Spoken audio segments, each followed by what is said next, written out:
फूशी और बागुआ की कहानी। चीन की प्राचीन मिथकों में सृष्टि की कहानियां। नमस्कार दोस्तों, आज हम आपको एक बहुत ही रोचक और ज्ञानवर्धक कहानी सुनाने जा रहे हैं जो चीन की प्राचीन मिथकों में सबसे महत्वपूर्ण मानी जाती है। ये कहानी है फूशी और बागुआ की।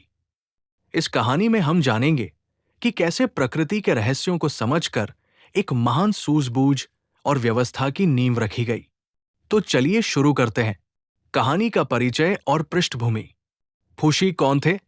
फूशी चीन के सबसे प्राचीन पौराणिक व्यक्तित्वों में से एक माने जाते हैं। उन्हें मानव जाति के पहले शासक और संस्कृति के जन्मदाता भी कहा जाता है। माना जाता है कि उन्होंने ही लोगों को आग जलाना, मछली पकड़ना और कृषि के तरीके सिखाए। वे प्रकृति के गहरे ज्ञाता थे और उनके ज्ञान से ही चीन की सभ्यता ने आकार लिया। प्रकृति के कोड को किसने समझा? सोचिए, हमारे चारों ओर जो संसार है, आकाशगंगा, पृथ्वी, नदियां, पहाड़, जानवर, पेड़ पौधे, सब कुछ एक अद्भुत व्यवस्था में बंधा हुआ है। लेकिन क्या कभी आपने सोचा है कि इस व्यवस्था का कोई खास कोड या नियम है? किसने इस कोड को समझा और उसे मानचित्रित किया? यही सवाल फूशी के मन में आया। फूशी का अवलोकन, आकाश, पृथ्वी और जीव जंतु। फूशी ने बार बार आसमान को देखा, जहां सूरज, चांद और तारे अपनी चाल में लगे थे। उन्होंने पृथ्वी के पहाड़ों, नदियों और समंदरों का निरीक्षण किया। साथ ही उन्होंने जंगलों में घूमते हुए जानवरों के व्यवहार को ध्यान से समझा। उन्होंने महसूस किया कि प्रकृति में एक रहस्य छुपा है, एक पैटर्न है जो हर चीज को जोड़ता है। संघर्ष, अराजकता में व्यवस्था की खोज। लेकिन जब उन्होंने चारों ओर देखा तो पाया कि संसार में बहुत सारी उलझन और अराजकता है। नदियां अपना रास्ता बदलती रहती हैं। मौसम कभी ठंडा तो कभी गर्म हो जाता है।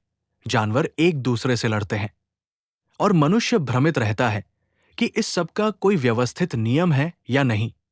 ये अराजकता फूशी के लिए एक बड़ा प्रश्न बन गई। क्या इस अनियमितता में भी कोई छुपा हुआ नियम है? क्या इसे समझकर जिंदगी को बेहतर बनाया जा सकता है? मोर, त्रिग्रामों का निर्माण।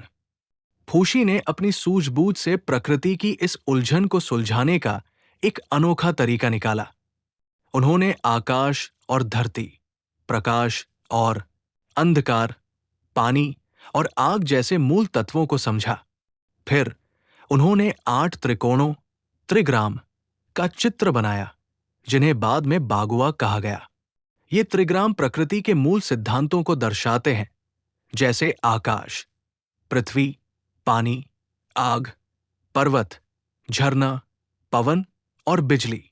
इन त्रिग्रामों के माध्यम से फूशी ने जीवन के विभिन्न पहलुओं को एक दूसरे के साथ जोड़ा और एक सामंजस्य स्थापित किया।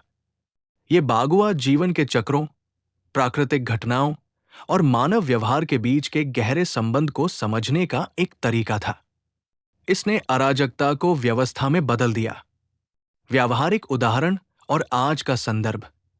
आज भी बागुआ का प्रयोग चीन में वास्तुशास्त्र, फेंग शुई में बहुत महत्वपूर्ण माना जाता है। लोग अपने घर, कार्यालय और खेतों में बागुआ के सिद्धांतों को लागू करके सकारात्मक ऊर्जा और संतुलन प्राप्त करते हैं।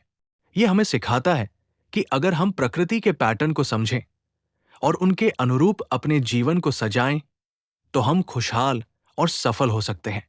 उदाहरण के लिए, जब हम मौसम के चक्र को समझते हैं, तो हम अपनी खेती का सही समय तय कर सकते हैं। जब हम जानवरों के व्यवहार को समझते हैं, तो हम अपने पर्यावरण के साथ सामंजस्य बना सकते हैं। इसी तरह बागुआ हमें जीवन के विभिन्न पहलुओं में सामंजस्य स्थापित करने की प्रेरणा देता है। कहानी का नैतिक संदेश।